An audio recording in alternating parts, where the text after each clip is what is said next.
Assalamualaikum warahmatullahi wabarakatuh. Rabbil alamin. Wassalatu wassalamu ala asyhadu an la ilaha illallah wahdahu la syarika lahu wa rasuluh sallallahu alaihi wa ala alihi hadrat Allah azza wa jal. Pagi ini di waktu duha yang cerah di kota Malang, Allah kumpulkan kita di Masjid As-Salam dalam rangka untuk belajar bersama, memperbaiki batin kita yang mungkin ada noda-noda kotoran, baik bentuknya penyakit hati kepada orang lain atau penyakit hati berkaitan dengan masalah iman. Pagi ini kita akan membahas bagaimana menjadi seorang mukmin muslim yang berhati tenang.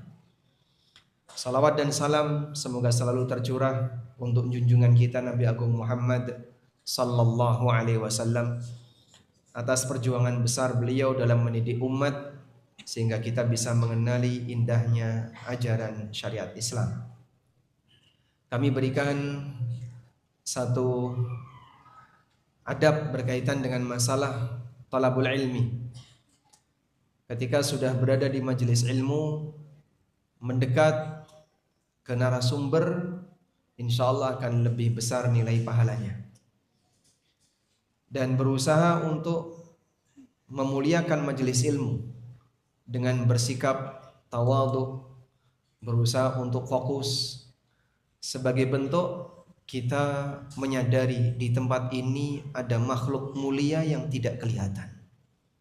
Siapa itu? Para malaikat. Jadi Bapak bisa bayangkan kalau di sela-sela Bapak ada Syekh Abdul Razak atau Syekh Sudes atau Syekh Fulan, orang yang mungkin Anda muliakan, maka mungkin Anda gak berani berkutik. Mau merem gak berani, mau moto pakai HP gak berani, mau nyender gak berani, karena ada orang yang kita muliakan. Di sini ada makhluk yang mulia yang tidak kelihatan, yaitu para malaikat.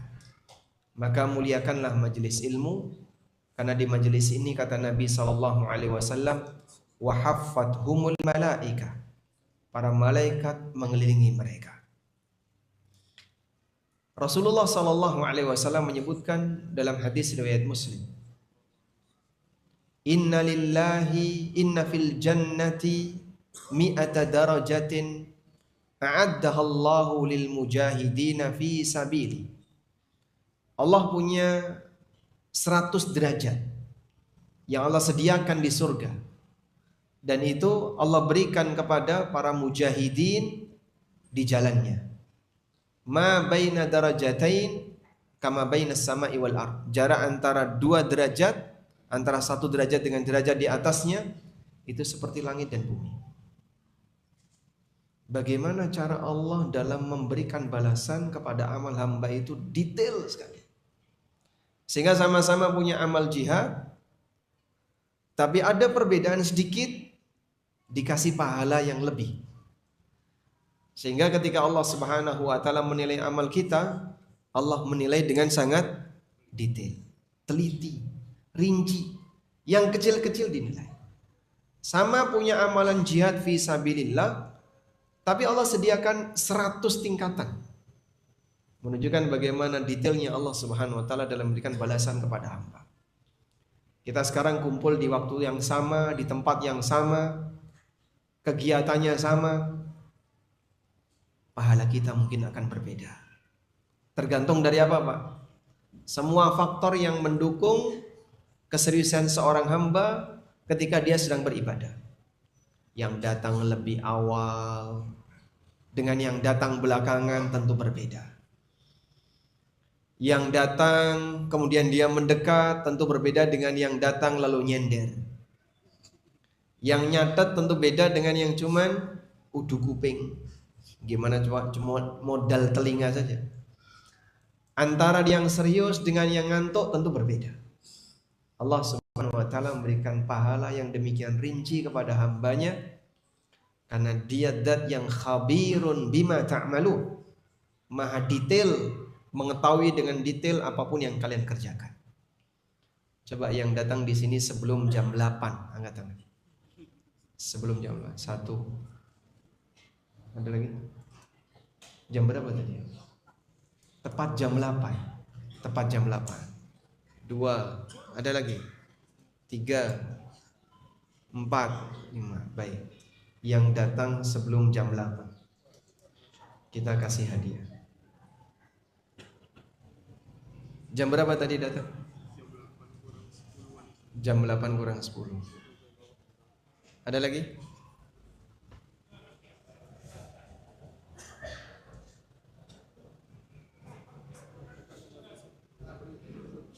Oh iya, bapak tadi, Masya Allah. Sama belakangnya. Ini yang mana, Bapak?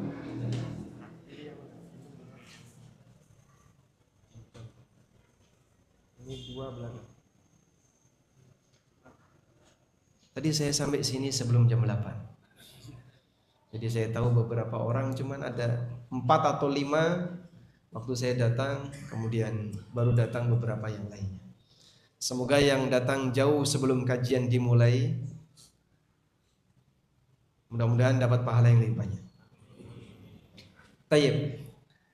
Sekarang kita mau belajar tentang bagaimana menjadi mukmin yang hatinya tenang, yang hatinya selamat.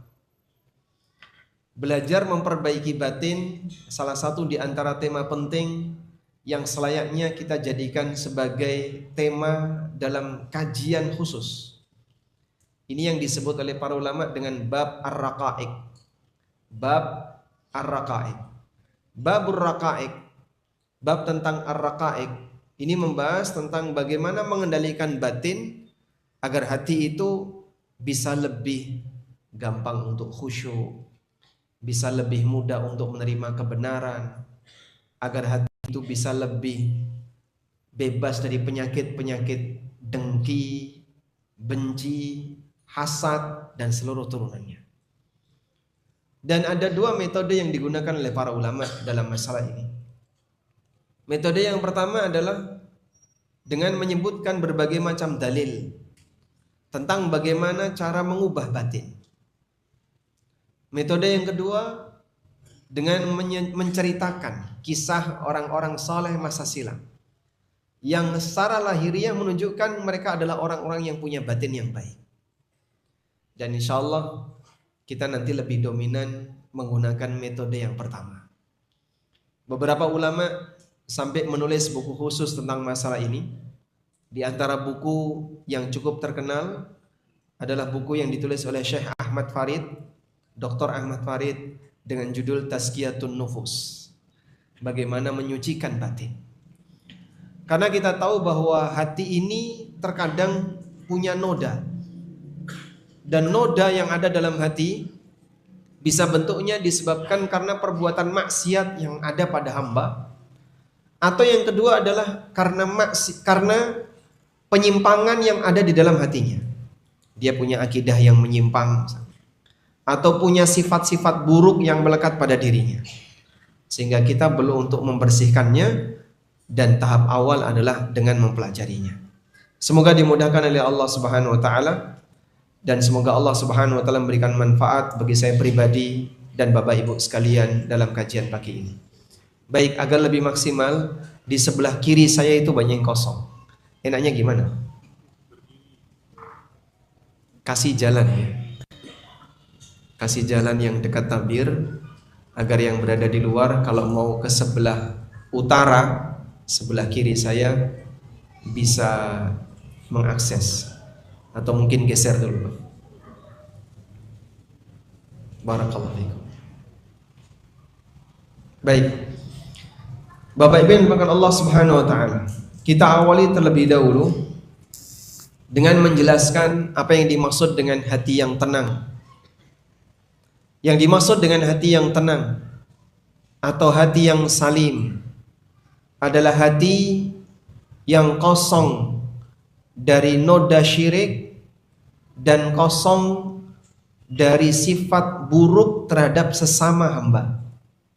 Saya ulangi, hati yang tenang adalah hati yang kosong dari noda syirik, dan yang kedua kosong dari sifat buruk terhadap sesama hamba.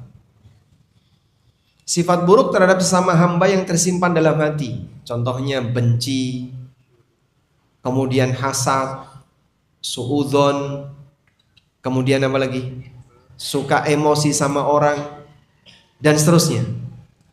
Dan kita akan mencoba untuk membahas dua sisi penyakit ini.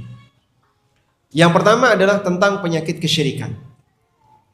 Kita tahu bahasanya noda syirik ini sebagaimana ada dalam aktivitas perbuatan manusia, ada juga dalam lisan ucapan hamba, termasuk syirik juga tersimpan dalam hati. Seperti iman. Iman itu ada di 3 tempat. Definisi para ulama iman itu apa? Al-i'tiqadu bil jinan. Kemudian wal qawlu bil lisan wal a'malu bil arkan. Iman itu ada 3 unsur: keyakinan batin, ucapan lisan, dan amal perbuatan anggota badan. Demikian pula syirik. Syirik sebagai lawan dari iman ada di 3 tempat. Ada syirik yang tersimpan dalam hati, ada syirik dalam lisan, dan ada syirik dalam perbuatan anggota badan. Ketika ada pelaku syirik dan dia sampai mati belum taubat, konsekuensinya berat. Ketika dia membawa syirik akbar, Allah Subhanahu wa taala menegaskan, innahu may yusyrik billah faqad harramallahu alaihil jannah wa ma'wahun nar wa ma lidh-dhalimin min ansar.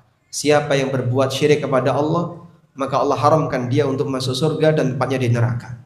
Di ayat yang lain Allah menegaskan, innallaha la yaghfiru ay yushraka bih wa yaghfiru ma duna dzalika liman yasha. Allah tidak akan mengampuni ketika dia disekutukan, dan Allah mengampuni dosa di bawah itu. Baik. Syirik perbuatan badan mungkin lebih kelihatan.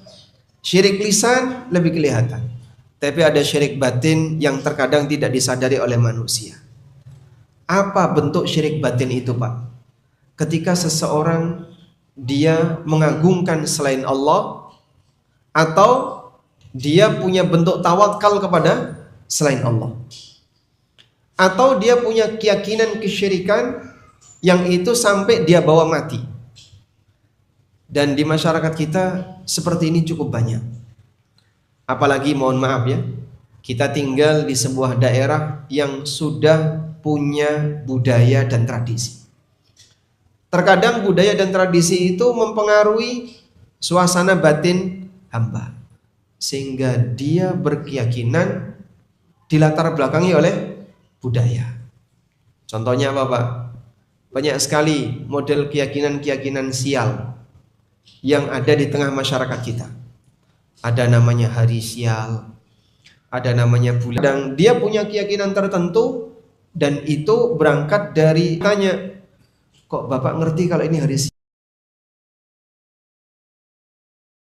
Jarine simbah seperti itu. Jarine dan jari. Kita banyak ya. Akidah jariniyah. Dari kalau ternyata itu adalah bermasalah.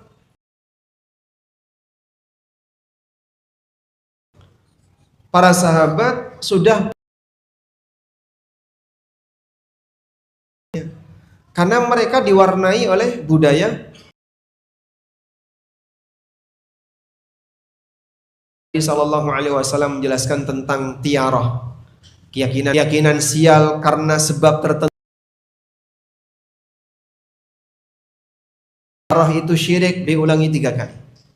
Kata Ibnu Mas'ud radhiyallahu anhu, wa ma minna illa, dan tidak ada satupun di antara kami kecuali dia terjangkiti penyakit ini. Ghaira annallaha yudhibuhu bitawakkul, hanya saja Allah Subhanahu wa taala menghilangkan potensi penyakit tiara tadi dengan tawakal. Jadi sampai mereka masuk Islam dan sudah menjadi sahabat Rasulullah sallallahu alaihi wasallam, artinya pendidikan tauhid sudah mereka dapatkan, noda tiara itu belum hilang. Sehingga saat ada sebagian di antara mereka ketika mau melakukan aktivitas tertentu, tiba-tiba muncul rasa takut. Jangan-jangan nanti gagal. Jangan-jangan nanti sial, jangan-jangan ini. Itu masih ada pada hati para sahabat. Tapi kemudian mereka hilangkan dengan cara tawakal kepada Allah Subhanahu wa taala. Apabila potensi semacam ini mungkin saja dialami oleh manusia-manusia hebat sekelas para sahabat, apalagi kita. Karena itulah dengan belajar akidah yang lurus, kita nanti akan satu demi satu membersihkan aneka keyakinan yang gak benar dalam hati. Sebab kita berangkat dari masyarakat yang sudah punya budaya. Bapak bisa petani satu-satu ya. Terutama misalnya keyakinan tentang masalah kematian. Itu kan banyak sekali. Masyarakat kita nyebut bulan Sya'ban dengan bulan apa? Bulan Sya'ban. Bulan Ruah. Kenapa dikasih nama bulan Ruah? Roh, dari kata roh, arwah. Karena apa? Diyakini ketika bulan Ruah itu arwah balik pulang. Ngapain arwah balik pulang? Minta dikirimi doa. Dan itu keyakinan umum.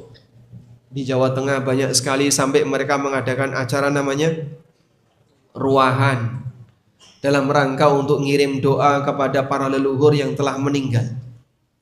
Sebab di bulan arwah ini, di bulan ruah, roh-roh itu akan kembali pulang. Begitu dia pulang sampai rumah nggak ketemu anaknya. Kok yang menghuni rumah saya ganti orang? Wah, ini anaknya jual rumah gak taren karo wong tuane. Bingung dia, gentayangan kemana coba? Dan keyakinan seperti ini masih banyak. Orang ketika ditanya, dari mana kamu dapat seperti itu? Jari ini mbah, jari ini. Dia mendasari keyakinannya berdasarkan jari ini. Aneka mitos-mitos yang muncul di masyarakat, dan itu dipengaruhi oleh masing-masing daerah. Di Malang mungkin ada, di daerah Jogja dan sekitarnya juga ada, nanti di daerah yang lain ada, berbeda-beda tergantung di masing-masing daerah. Akidah yang dipengaruhi oleh budaya seperti inilah yang menjadi noda hati berkaitan dengan masalah keyakinan. Nek digo sampai mati bahaya. Kalau sampai mati itu belum bersih, resiko besar. Karena sebagian diantaranya adalah akidah kesyirikan. Seperti tadi ya, keyakinan sial terkait bulan tertentu, waktu tertentu. Mungkin Bapak kenal istilah geblak. Tahu geblak? Geblak itu apa? Hari kematian.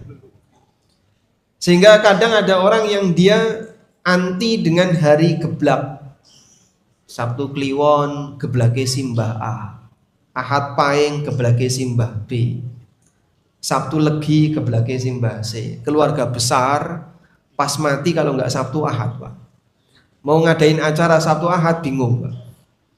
Karena semuanya bertabrakan dengan hari geblak. Keyakinan itu masih banyak di masyarakat kita. Nah, yang kayak gini butuh untuk dibersihkan. Membersihkannya caranya gimana, Pak? Belajar akidah yang lurus, memahami apa saja akidah yang menyimpang, terutama ketika akidah itu ikut serta diwarnai oleh budaya. Makanya kita sampaikan kepada masyarakat, berbudaya boleh atau tidak, Pak? Berbudaya boleh atau tidak?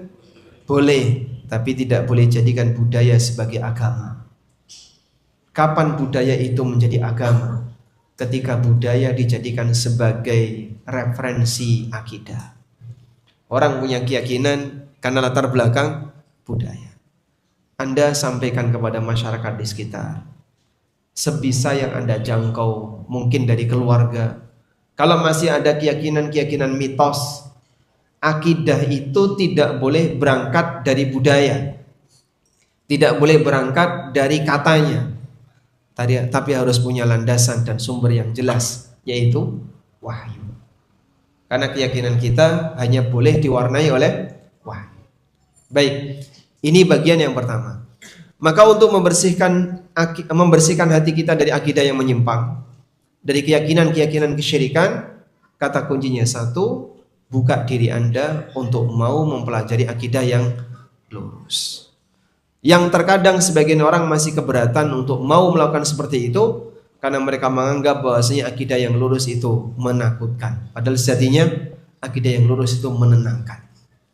Karena itulah Bapak Ibu, tidak ada manusia yang lebih penakut dibandingkan orang musyrik. Sebab orang musyrik itu gampang punya label kualat. Hati-hati, ini awakmu ngelakoni kaya ngene kualat. Hati-hati kalau kamu melakukan seperti ini kualat. Dikit-dikit apa? Kualat. Kalau nggak kualat, sial. Sehingga mereka serba ketakutan dan itu dibuat sendiri. Awas loh Pak, nanti kalau Bapak lewat perempatan atau lewat jembatan singop kok nggak ngebel, nanti kecelakaan. Kalau Bapak berada di pantai selatan kok pakai baju warna hijau, nanti bisa berbahaya. Sehingga mereka membatasi aktivitas mereka sendiri dengan keyakinan yang mereka miliki. Tidak ada manusia yang lebih penakut dibandingkan orang musyrikin. Karena itulah Allah Subhanahu wa taala ingatkan dalam Al-Qur'an. Ibrahim alaihissalam. Pada waktu orang musyrik harus takut kepada Tuhan-Tuhan kami. Nanti kamu kualat. Apa kata Ibrahim? Wa kaifa akhafu ma asyraktum wa la takhaf, tidak punya rasa takut kepada Allah padahal kalian telah berbuat. Katakan alladzina amanu wa lam yalbisu imanahum bidzulmin ulaika lahumul amnu wa hum muhtadun. Orang yang beriman dan tidak mengotori imannya dengan kezaliman, mereka itulah manusia yang mendapatkan jaminan keamanan dan merekalah orang yang mendapatkan petunjuk. Sehingga di antara balasan yang diberikan oleh Allah kepada hamba yang beriman, Allah Subhanahu wa taala jadikan dia punya perasaan merasa aman. Alladzina amanu wa lam yalbisu imanahum bidzulmin ulaika lahumul amnu wa hum muhtadun. Orang yang beriman dan tidak mengotori imannya dengan kezaliman, merekalah manusia yang akan mendapatkan jaminan keamanan. Apa bentuk jaminan keamanan itu? Ketenangan batin. Dan itu tawakal yang diberikan oleh Allah Subhanahu wa taala kepada hamba. Karena itulah kalau Anda perhatikan orang-orang saleh di masa silam, saat mereka menjalani hidup, mereka menghadapi ujian yang sampai pada tingkatan mengancam nyawa. Tapi kenapa mereka sanggup untuk menghadapinya? Karena mereka punya tawakal. Sehingga saat mereka berhadapan dengan ujian yang ini akan bisa menghilangkan nyawa dia, mereka tidak ada rasa takut. Itulah pengaruh iman. Bapak bisa bayangkan seperti yang dialami Nabi Ibrahim alaihissalam. Apa ancaman yang diberikan oleh masyarakatnya ketika Ibrahim menghancurkan berhala? Boleh diapain Pak? Dibakar. Saking gedenya api itu, sampai mereka tidak berani untuk melemparkan Ibrahim dengan tangan mereka. Sehingga Ibrahim dilemparkan ke dalam api dengan menggunakan manjanik, ketapel besar.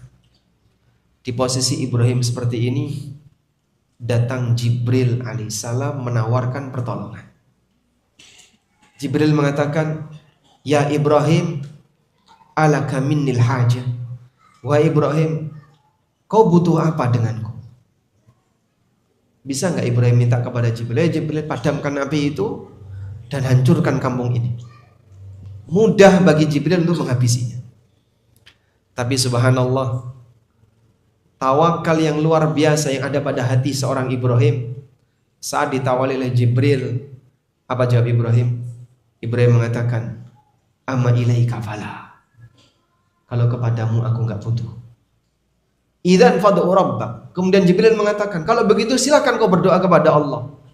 Kemudian Ibrahim mengucapkan kalimat, "Hasbiyallah wa ni'mal wakil." Aku pasrahkan diriku kepada Allah dan dia sebaik-baik zat yang menolong hambanya. Dari sinilah kita bisa melihat pengaruh iman itu sampai menyebabkan seseorang punya tawakal luar biasa. Ancaman ini menakutkan, tapi karena dia punya takwa, dia punya tawakal, dia siap untuk menghadapinya. Hal yang sama seperti kisah yang dialami oleh Ibunda Hajar radhiyallahu anha. Boleh saya sebut bahwasanya beliau ketika ditinggal oleh Ibrahim berdua dengan Ismail di sebuah lembah min ghairi dzi zar'in, gak ada tanaman, gak ada kehidupan, jauh dari peradaban, kanan kiri semuanya padang pasir sejauh mata memandang. Mau bergerak resiko kematian. Cuman ditinggali hanya 1 botol air dan beberapa butir kurma. Tinggal pergi sama suaminya. Sang istri bertanya, ila aina anta ya Ibrahim? Mau kemana kau Ibrahim? Ibrahim gak jawab. Sampai diulang pertanyaannya hingga Hajar paham. Pertanyaan yang terakhir beliau mengatakan, Allahu amaraka bihadza. Apakah Allah yang menyuruhmu melakukan seperti ini? Apa jawab Ibrahim? Nah. Kalimat yang disampaikan oleh Ibunda Hajar, idzan la yudayyi'unallah. Kalau ini adalah perintah Allah, maka Allah tidak akan menyia-nyiakan kita. Beliau balik. Ibrahim lanjut perjalanan pulang. Ini mungkin wanita yang hatinya jauh lebih kebal dibandingkan lelaki yang ada di Kota Malang. Andaikan bapak yang mengalami mungkin lebih milih bunuh diri daripada mati kelaparan. Dan ternyata setelah beliau mantap untuk bertahan, tidak mengejar suaminya yang pergi, beliau kemudian sabar hanya berdua dengan bayinya di tempat yang sepi, nggak ada siapapun. Saya bayangkan suasana hati kayak apa itu. Lihat hatinya. Kalau fisik manusia sama seperti yang lain. Dan ternyata Allah tidak segera menurunkan pertolongan. Diuji oleh Allah sampai pada titik terakhir kelaparan. Asi Hajar gak keluar. Ismail nangis karena kelaparan. Akhirnya beliau tinggalkan putranya sendirian. Ibnu Katsir mengatakan, menyebutkan sebuah riwayat. Kok bisa ini sang ibu anaknya nangis malah ditinggal? Karena beliau gak tega melihat anaknya mati di depan matanya. Jadi kalaupun Ismail mati ya jangan mati di depan mata ibunya. Sehingga ibunya pergi meninggalkan bayi Ismail nangis sendirian.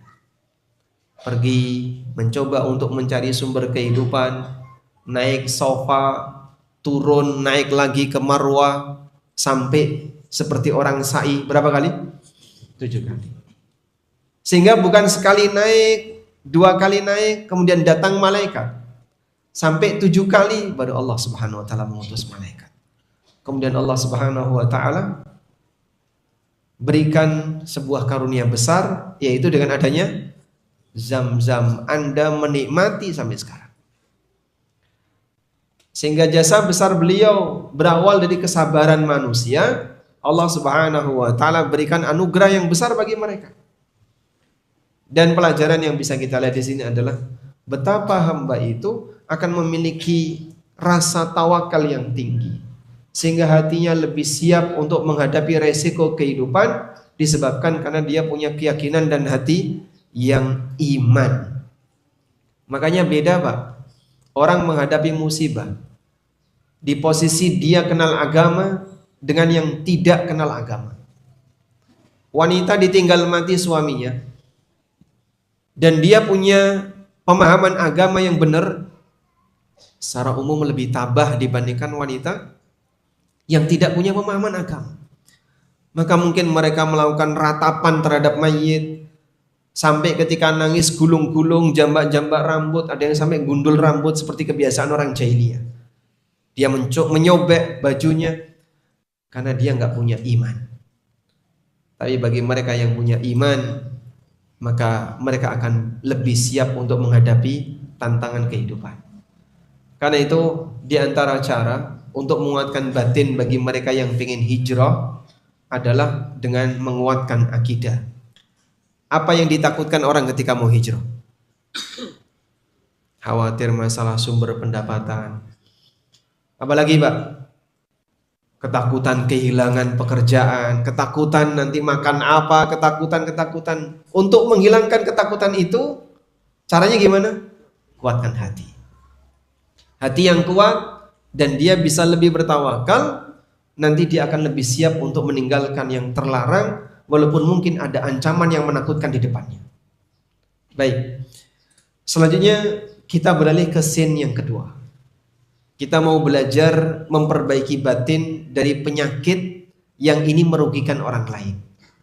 Seperti penyakit suudzon, dengki, hasad, benci kepada sesama, dan aneka penyakit-penyakit batin yang itu berbahaya bagi masyarakat dan lingkungan. Bapak Ibu yang dimuliakan Allah Subhanahu wa taala, orang yang punya penyakit semacam ini, maka hidupnya akan menjadi sangat tidak nyaman. Karena ketika manusia itu punya penyakit satu saja di antara deretan penyakit tadi, contohnya hasad. Lihat ada orang lain yang lebih sukses, apa yang akan dia alami? Sakit hati.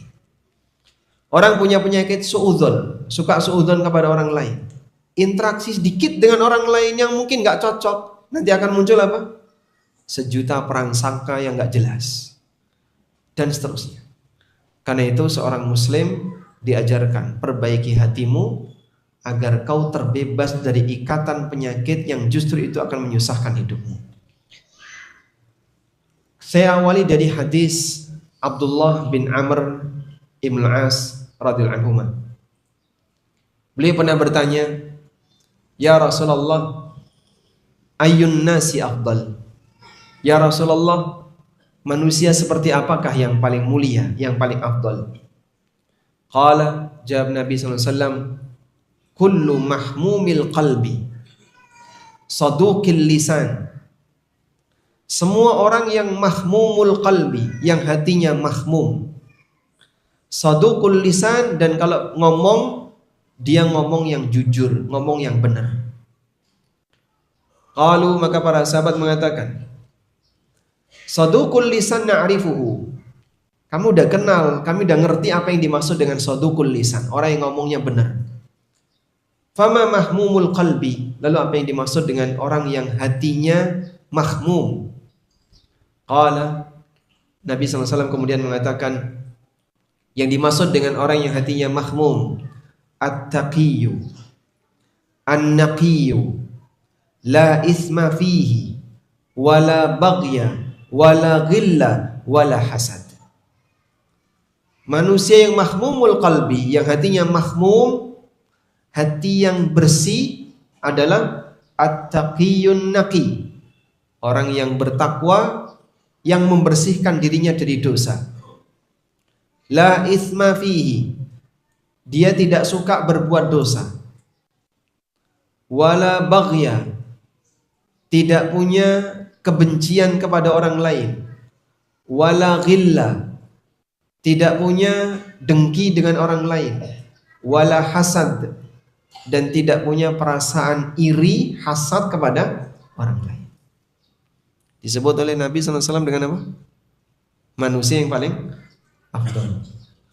Sehingga Anda lihat di sini, sosok yang afdal tidak dikembalikan kepada masalah banyak dan sedikitnya ritual ibadah yang dia kerjakan, tapi dikembalikan kepada suasana batin yang ada pada dirinya. Mukmin yang bertakwa, yang bersih dari dosa, dalam arti dia tidak suka melakukan perbuatan maksiat, dan dia tidak punya kedengkian, kebencian dan hasad kepada orang lain, itulah afdalun nas, manusia yang paling afdal. Kaitannya dengan ini, Rasulullah Sallallahu Alaihi Wasallam pernah menyampaikan dalam sebuah hadis yang panjang. Yang ini disampaikan oleh sahabat Abdullah bin Amr. Beliau menceritakan, kunna julusan inda Rasulillahi sallallahu alaihi wasallam. Aku pernah duduk bareng bersama Rasulullah sallallahu alaihi wasallam. Faqalu, lalu beliau mengatakan, yatlu'u alaikumul an min hadzal fajji rajulun min ahlil jannah. Nanti akan keluar dari lorong itu seseorang yang merupakan penduduk surga. Akhirnya para sahabat langsung fokus ke arah lorong itu. Fatala rajulun minal ansar. Tiba-tiba datang salah seorang lelaki dari Ansar. Tantifu lihyatahu min wudu'ihi. Jenggotnya meneteskan air karena dia baru saja wudu. Selanjutnya, keesokan harinya Nabi SAW kumpul dengan para sahabat. Faqala, lalu beliau mengatakan, mithla dzalik, persis seperti itu. Nanti akan keluar dari lorong ini seorang penduduk surga. Ternyata keluar dan muncul orang yang sama. Di hari yang ketiga Rasulullah SAW menyampaikan yang sama dan muncul orang yang sama. Akhirnya Abdullah bin Amr penasaran. Beliau ingin tahu amal apa yang dilakukan oleh orang ini sampai diberi jaminan oleh Nabi SAW kalau yang bersangkutan adalah penduduk surga. Dan ini salah satu di antara dalil bahasanya yang dijamin masuk surga tidak hanya 10 sahabat. Ada beberapa sahabat yang lain tapi tidak masuk dalam deretan 10. Al-mubasysyaruna bil jannah, 10 sahabat yang dijamin masuk surga. Ini disebutkan dalam satu rentetan hadis. Beliau bersabda, an-nabiyyu fil jannah, wa Abu Bakar fil jannah, wa Umar fil jannah, wa Utsman fil jannah, wa Aliun fil jannah, wa Zubair fil jannah. Beliau sebutkan Nabi di surga, Abu Bakar di surga, ada 10 orang. Disebutkan dalam waktu yang sama. Baik, tadi saya sudah sebutkan 4 khulafaur rasyidin, sebutkan 6 sisanya. Angkat tangan. Sebutkan 6 sisanya. Tafadhal.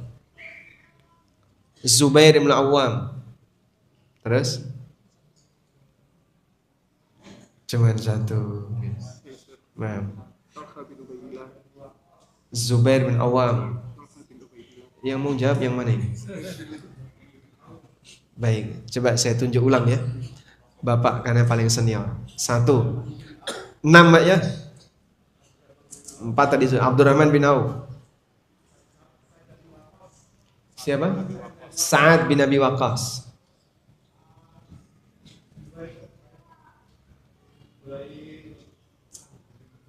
Zubair. Ya sudah, Zubair enggak apa-apa. Zubair ibn Awam. Terus? Ya? Gimana, Pak? Selain khulafaur rasyidin. Baik, ada yang bisa menyempurnakan? Nah, sudah dapat tadi ya belum? Oh sudah, yang lain dulu. Baik, belakangnya, silakan. Talha bin Ubaidillah, Sa'id bin Zaid, Abu Ubaidah bin Jarrah. Yang tadi? Utsman sudah. Baik, ada lagi? Masya Allah. Talha sudah. Zubair,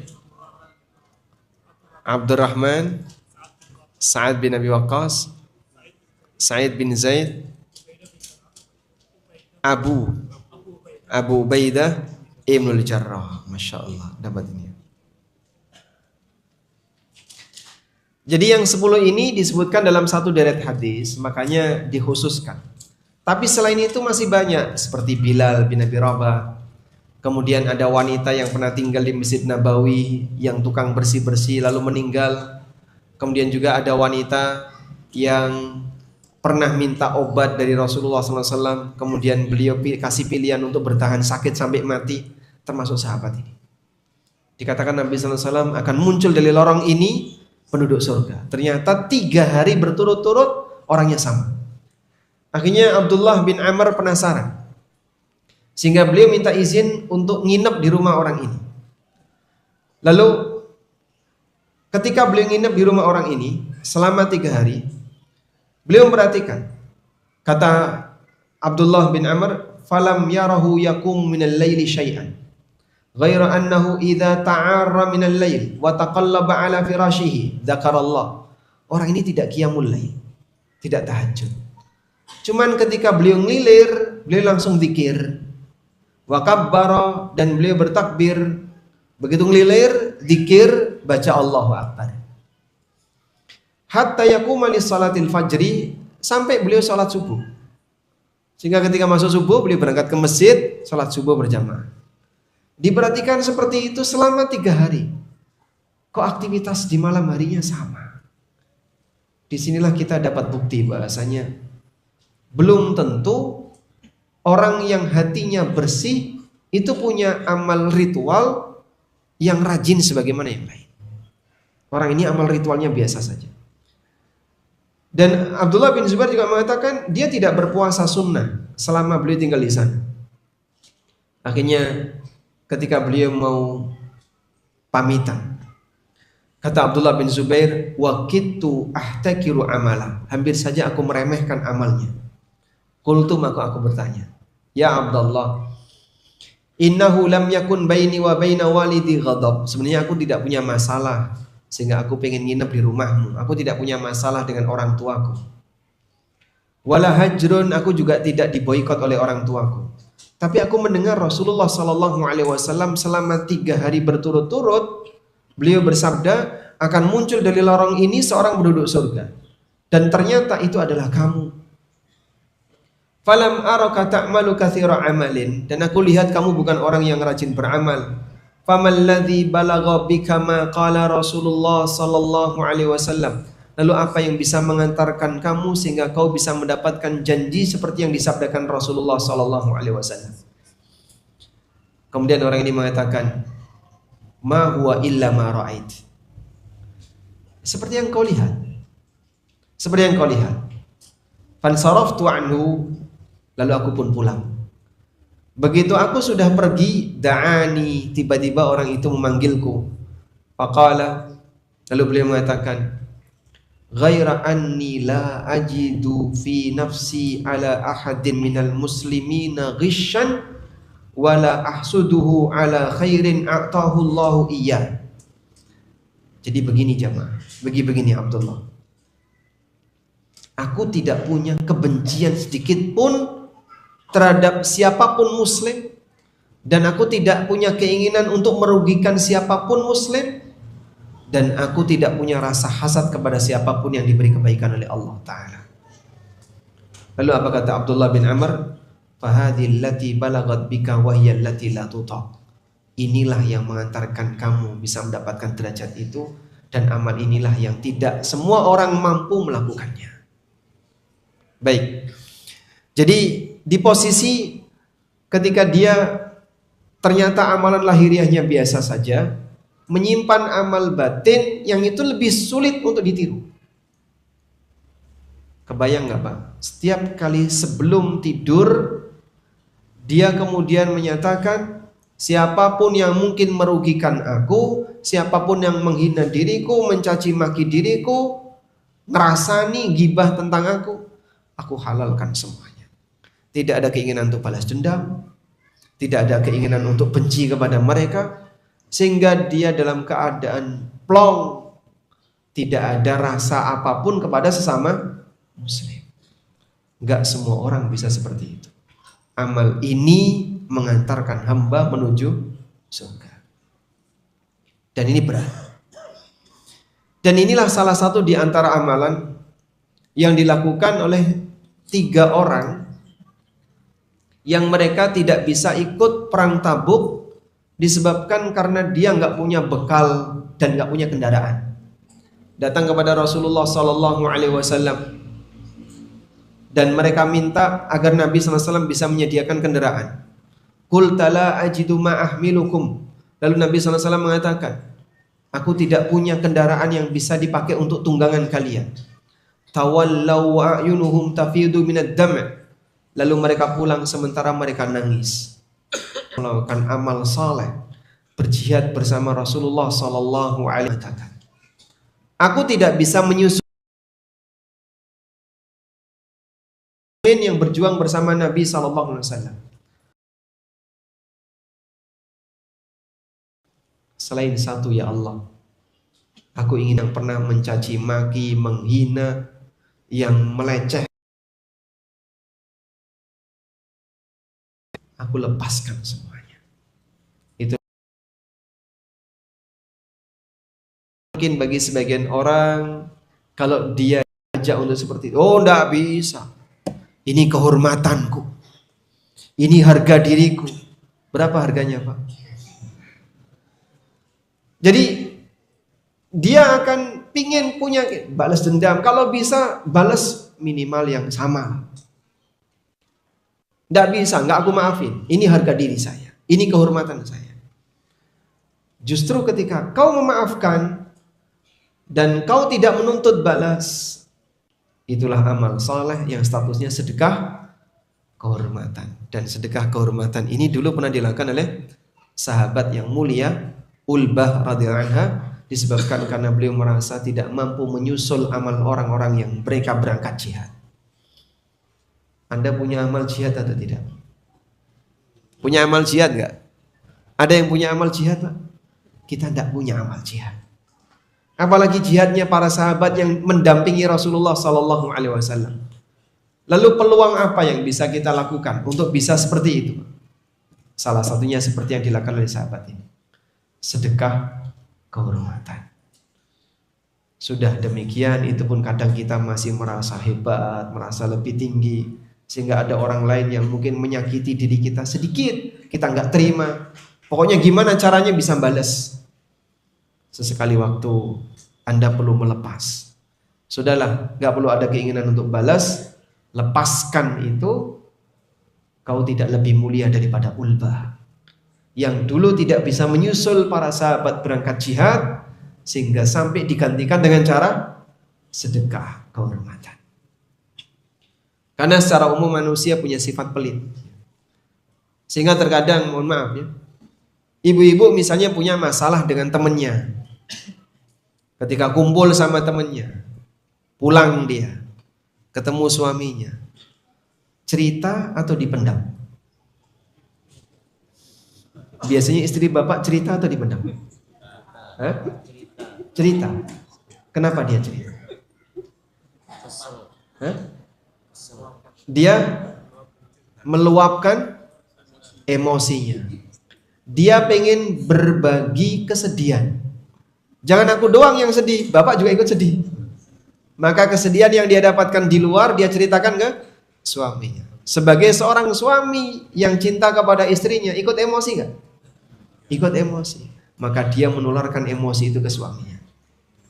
Penyakit batin yang dia bawa dari luar, dia bawa masuk ke dalam rumah dan ditularkan ke suaminya. Sekarang sebaliknya, bapak kerja di kantor, dimarahi, diomeng sama bosnya, gesekan dengan temannya, sehingga Anda pulang bawa perasaan sakit hati. Sampai rumah cerita atau diam saja? Diam. Kenapa diam? Aku nggak ingin istriku ikut sedih, gitu Pak. Biarkan kamu lihat senyumku yang bahagia, walaupun kau tidak melihat penderitaanku ketika kerja. Itu pesan supir truk. Ya mungkin dia di jalan punya banyak masalah ya, diseneni orang, dimarahi orang. Tapi supir truk begitu sampai rumah senyum bawa duit. Sehingga istri hanya bisa melihat kebahagiaan suami ketika pulang. Dia nggak melihat bagaimana penderitaan suami ketika nyari nafkah. Betul Pak? Betul? Insya Allah. Orang Malang kayak gitu ya. Barakallahu fikum. Tapi kenyataannya banyak demikian. Jadi terkadang wanita dia nggak sanggup untuk memendam sendiri masalah yang dia hadapi ketika gesekan di luar. Terus dia bawa pulang. Sampai di rumah dia ceritakan ke suaminya, tetangga sebelah sana, tetangga ini. Tadi ngomong seperti itu. Akhirnya suaminya ikut emosi. Saat suaminya ikut emosi, ketemu orang itu, jadinya gak nyaman. Sehingga dia menularkan penyakit batin bagi suaminya. Makanya mungkin sebagai saran ya, kalau Anda ingin agar anggota keluarga Anda itu tidak merasakan kesedihan, jangan berbagi kesedihan dengan pasangan. Tapi Pak, saya nggak sanggup ya Pak, nggak kuat Pak. Kan katanya perlu ada jendela perasaan. Jendelanya dibuka, caranya gimana? Kamu ngomong di depan cermin. Tidak harus kemudian bercerita kepada orang lain. Memang kita mengakui terkadang kau mengalami sedih, tapi tidak harus ditularkan kepada orang yang kau cintai, karena mungkin dia akan ikut sedih. Tapi kalau Anda bisa seperti tadi, mencoba untuk melatih hati, belajar gimana caranya bisa melepas dendam, melepas sakit hati. Tadi ada orang yang caci maki, sudahlah saya sedekahkan kehormatan saya. Mensedekahkan kehormatan dalam arti dia tidak ingin balas dendam terhadap orang yang telah menyakiti dirinya. Anda melakukan amal yang lebih tinggi tingkatannya. Dan inilah amal pengganti yang dilakukan oleh Ulbah ketika beliau merasa tidak bisa mengejar ketertinggalan disebabkan karena tidak bisa ikut jihad. Baik, selanjutnya, lalu apa saja yang bisa kita lakukan untuk bisa melatih hati kita agar bisa lebih lega saat kita bergesekan dengan orang lain? Yang pertama adalah berusaha untuk banyak berdoa kepada Allah agar Allah memperbaiki hati kita. Seperti yang Allah Subhanahu wa taala firmankan di surat Al-Hasyr. Allah taala berfirman, "Walladzina ja'u min ba'dihim yaquluna rabbana ighfir lana wa li ikhwanina alladzina sabaquna bil iman." Lalu kalimat lanjutannya apa, Pak? Wala taj'al fi qulubina ghillan lil ladzina amanu. Jangan kau jadikan ya Allah di hati kami ada kedengkian, ada kebencian kepada orang-orang yang beriman. Sehingga hati ini mungkin sulit untuk kita kendalikan. Ya sudahlah, hati yang susah kita kendalikan, yang sulit kita kendalikan, aku pasrahkan kepada Allah. Biar Allah yang ngurusi. Dan ada banyak sekali doa-doa yang dibaca Nabi SAW untuk perbaikan batin. Dan mungkin itu perlu untuk sering kita baca. Sebab mengendalikan hati dengan mengendalikan anggota badan lebih susah mana, Pak? Hati. Kadang ada sebagian orang itu berusaha untuk memperbaiki hatinya. Iya, aku tuh menyadari kalau ini tidak boleh. Aku menyadari kalau saya itu pengennya nggak benci, tapi gimana kok nggak bisa hilang ini, Pak Ustadz? Sudah, pasrahkan hatimu kepada Allah. Zat yang bisa membolak-balikkan hati para hambanya. Misalnya seperti doa Nabi SAW. Seperti yang disebutkan dalam hadis dari Ibnu Abbas radhiyallahu anhu, Nabi SAW pernah berdoa, waslul sakhimata qalbi, waslul sakhimata qalbi, Allahumma slul sakhimata qalbi. Ya Allah, lepaskan kedengkian dalam hatiku. Yang ini mungkin sulit untuk kita kendalikan. Misalnya apa? Suami sering punya masalah dengan istrinya karena istri punya masalah dengan ibu mertuanya. Itu yang paling menderita yang siapa? Istri punya masalah dengan ibu mertua. Siapa yang paling menderita?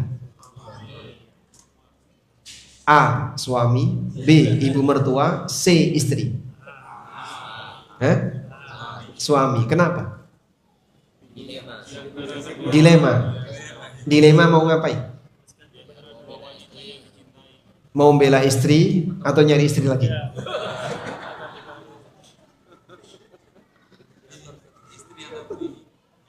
Milih istri atau milih ibunya? Boleh nggak dilema seperti ini? Nggak boleh. Harusnya gimana? Nggak milih. Baik.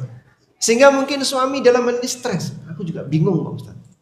Istri saya sudah dinasihati gimana? Kadang sampai si wanita ini juga menyadari, saya juga paham gimana caranya untuk bisa melepaskan nggak enak ini dengan ibu mertua. Ya mungkin terkadang memang ada 1-2 kesalahan yang dilakukan oleh ibu mertua. Tapi ini wanita nggak terima, sampai jadi dendam dia, dan kalau ketemu nggak bisa akur. hidup akan menjadi sangat tidak nyaman. Padahal mereka tidak mungkin mau memisahkan diri. Sang suami tidak ingin menceraikan istrinya, sementara dia tentu saja tidak boleh menelantarkan ibunya, sehingga dia di posisi paling tidak enak. Terus gimana Pak? Perbaikan hati istri di sini yang paling penting. Sehingga bagi para wanita ya, belajar untuk melepaskan beban tidak nyaman, terutama mohon maaf kepada orang-orang terdekat Anda. Mungkin suami Anda, mungkin ibu mertua atau bapak mertua atau saudara ipar atau keluarga Anda sendiri. Itu prioritas. Ada orang yang terkadang didolimi sama orang lain, dia sanggup untuk melepas. Tapi giliran yang mendolimi keluarganya sendiri, dia berat untuk memaafkan. Padahal seharusnya kan keluarga itu yang lebih prioritas daripada orang lain. Cara yang paling mujarab kalau Anda kesulitan, pasrahkan hatimu kepada Allah. Ya Allah, sebenarnya aku tidak ingin ada kebencian kepada si A, aku tidak ingin ada kebencian kepada si B, aku tidak ingin ada dengki kepada si E. Cuman aku nggak bisa mengendalikan hatiku. Perbaikilah hatiku. Serahkan hatimu kepada Allah, karena Dia zat yang mengatur batin. Tayyib. Kemudian yang kedua, di antara cara untuk membersihkan hati dari kotoran dan penyakitnya, menghiasi hati dengan 3 sifat. Yang pertama adalah berusaha untuk mengikhlaskan amal. Yang kedua, memberi sikap yang terbaik kepada pemimpin. Yang ketiga, komitmen dengan jamaah kaum muslimin. Yang pertama apa tadi Pak? Mengikhlaskan amal. Yang kedua, memberikan sikap yang terbaik kepada pemimpin. Yang ketiga, komitmen dengan jamaah kaum muslimin. Ini disabdakan oleh Rasulullah sallallahu alaihi wasallam. Dalam hadis dari Ibnu Mas'ud radhiyallahu anhu, Rasulullah sallallahu alaihi wasallam pernah bersabda, "Salasun la yaghillu alaihinna qalbu muslimin."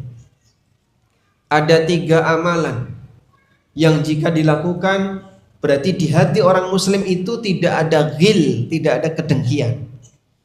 Lalu Nabi sallallahu alaihi wasallam menyebutkan 3 amal tadi. Pertama, dia berusaha untuk mengikhlaskan amal. Kenapa Pak? Apa hubungannya antara mengikhlaskan amal dengan perbaikan batin? Hati ini punya kecenderungan untuk mendapatkan jatah dari kebaikan. Minimal adalah pujian. Maka pada saat orang sudah melakukan amal soleh, kebaikan, setidaknya dia akan memperjuangkan, paling tidak ada pujian. Nah ketika dia sudah pangkas itu, saya nggak ingin mendapatkan apapun selain ridha Allah, maka suasana batinnya lebih ringan. Karena dia tidak mengharapkan balasan dari orang lain. Itulah kata kunci apa? Ikhlas amal.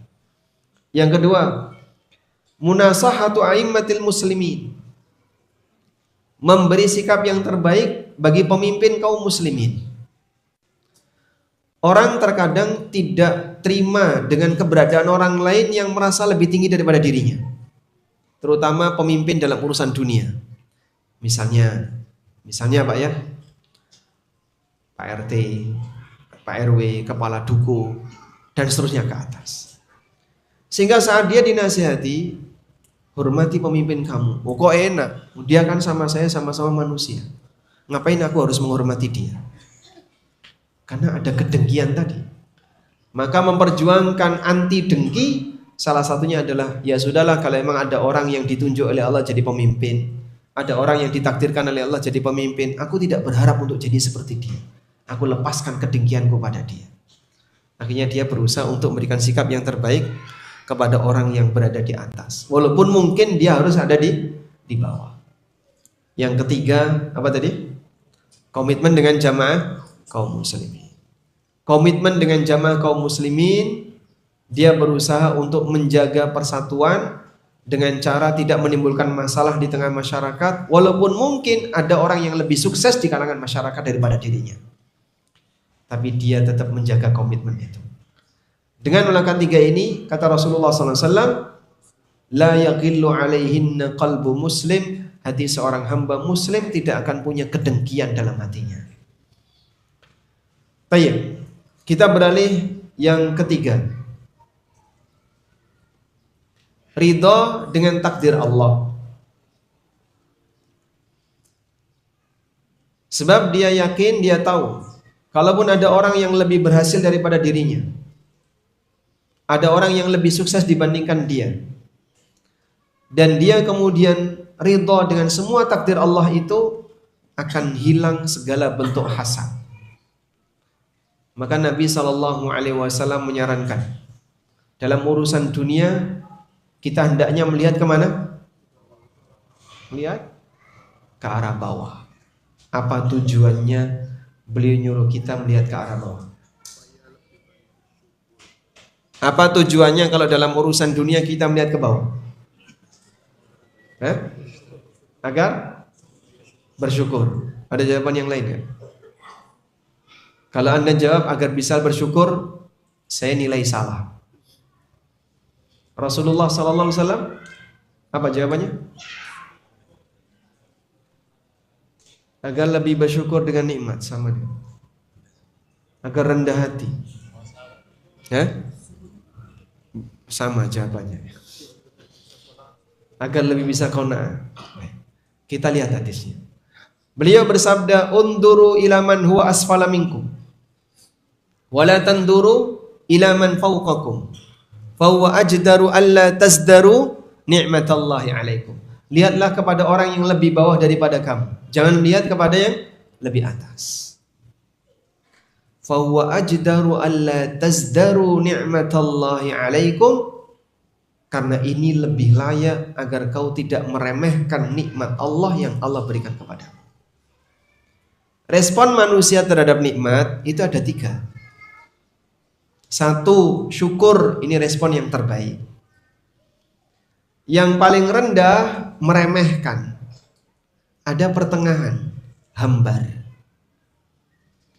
Sehingga Nabi SAW menyarankan, kalaupun kamu tidak bisa mensyukuri nikmat, minimal jangan meremehkan. Minimal jangan meremehkan. Karena kalau sudah sampai pada tingkatan meremehkan, ini yang paling rendah tingkatannya. Makanya dalam urusan dunia, kalau orang terlalu sering melihat ke atas, maka nikmat yang dia punya akan hilang rasa, bahkan akan dia remehkan. Terjadi reuni setelah 30 tahun lulus SMA. Berarti usianya berapa itu? 50-an. Ya? Ketemu teman satu bangku, teman sekelas, teman satu angkatan, masing-masing bawa pasangan. Begitu pulang, rasa cintanya bergeser. Kok bojoku wis tuwa? Kenapa dia batin seperti itu? Karena tadi ngelirik suami temannya. Padahal kita dulu kan satu angkatan, kita dulu satu kelas, kita dulu satu bangku. Kok bojoku wis tuwa? Sing lanang yang batin. Kok kayakku bunder. Karena tadi lihat yang lonjong, Pak. Subhanallah. Makanya sensitif. Itu sampai pada tingkatan kayak gitu, Pak. Hati terkadang teriak kayak gitu. Mungkin dia nggak ngomong, tapi di batinnya ada perasaan kayak gitu. Karena dia terlalu sering melihat ke arah atas. Berarti gimana Pak Ustaz? Dalam urusan dunia lihat ke arah bawah. Iya, begitu datang orang lihat sepatunya. Masya Allah. Lihat ke arah bawah. Ya kayak gitu konsepnya. Karena kalau orang terlalu senang melihat ke arah orang yang lebih sukses daripada dia, nanti efeknya ini, dia meremehkan nikmat yang dia miliki. Dan itu akan sangat berbahaya. Sebaliknya dalam urusan akhirat, kita diajarkan apa? Lihatlah kepada yang lebih atas. Kenapa aku kalah sama dia dalam masalah kesolehan? Aku kalah sama dia dalam masalah amal. Sehingga berjuang untuk menyamai dia, minimal mengejar. Sebagaimana perkataan Hasan Al-Basri, "Idza ra'aita ar-rajula yunafisuka fid dunya fanafishu fil akhirah. Kalau kau lihat ada orang yang mengungguli kamu dalam urusan dunia, kalahkan dia dalam masalah akhir. Baik, selanjutnya yang kelima. Yang keempat, berusaha belajar menggugurkan hak pribadinya. Berusaha untuk belajar menggugurkan hak pribadi. Tidak selalu dalam hidup kita harus menjadi pemenang. Terkadang kita harus berada di posisi, ya sudahlah, hak saya dikurangi nggak apa-apa. Karena jamaah nggak bakalan ada yang hilang.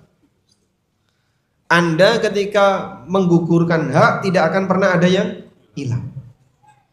Misalnya Pak, dalam rumah tangga ya, suaminya rajin bekerja, istri di rumah menjadi kaum rebahan. Hanya bisa menikmati, nggak pernah ikut, capek. Tapi ketika suami di rumah nggak dikasih layanan, ada nggak suami nggak terima Pak? Mungkin dia nggak terima. Dia nggak terima. Akhirnya dia emosi sama istrinya dan seterusnya. Baik. Kalau misalnya Anda merasa aku punya hak yang belum ditunaikan oleh istriku, atau istri punya hak yang belum ditunaikan oleh suaminya, kemudian dia mencoba, ya sudahlah, daripada nuntut nanti malah jadi tegang, maka saya mengambil jalan wes timbangane rame ngalah. Itu bisa jadi akan jadi solusi lebih baik. Saya tanya, di rumah Anda siapa yang lebih sering kalah? Suami atau istri? Yang lebih sering kalah, Pak? Yang lebih sering kalah? Saya ganti sekarang pertanyaannya. Yang lebih sering ngalah? Istri. Bentar, bapak-bapak jangan jawab ya. Menurut ibu-ibu, yang lebih sering ngalah di rumah tangga itu bapak atau ibu?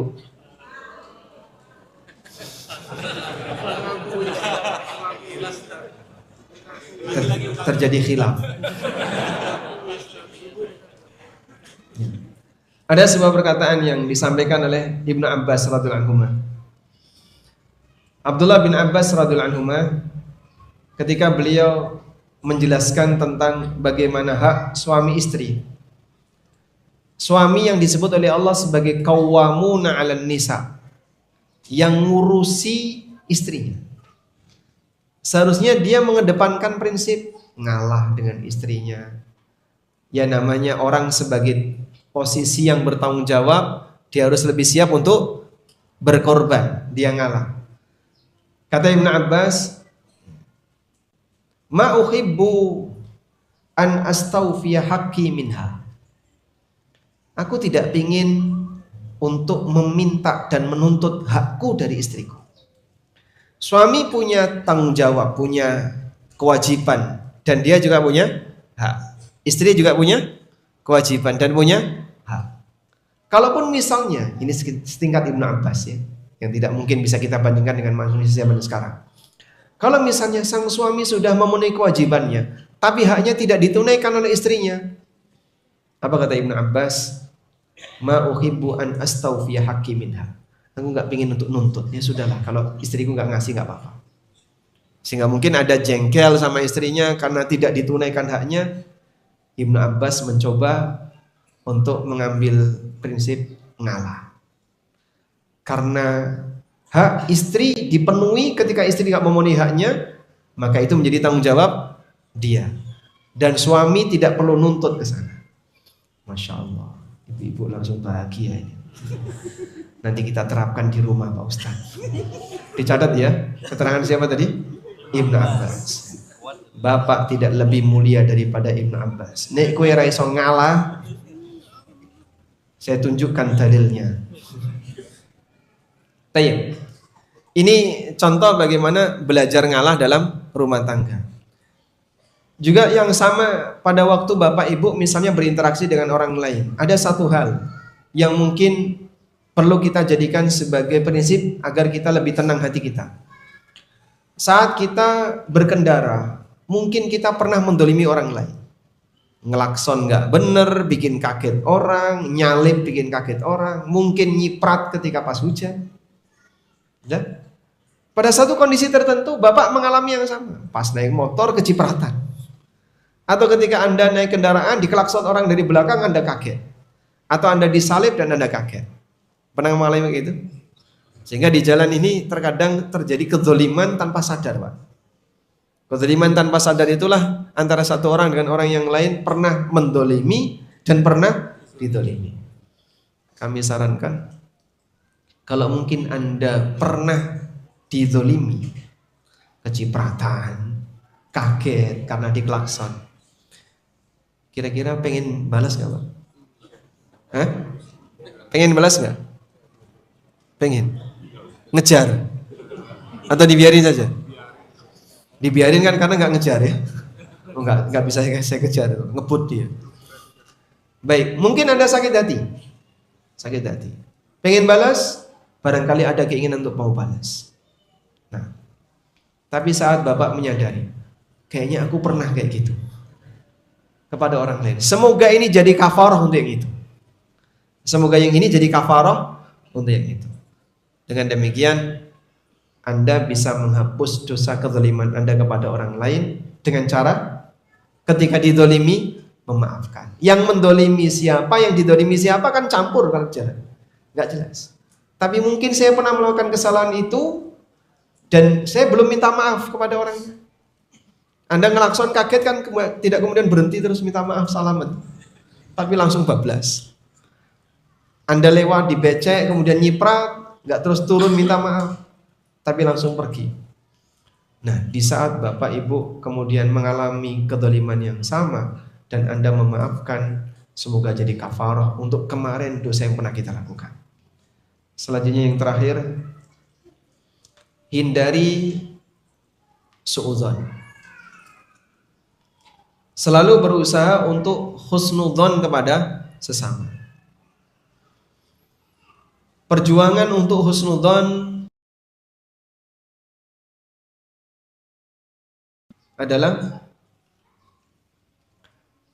maytadhunnu bi kalimatin kharajat min akhikal mu'min syarran.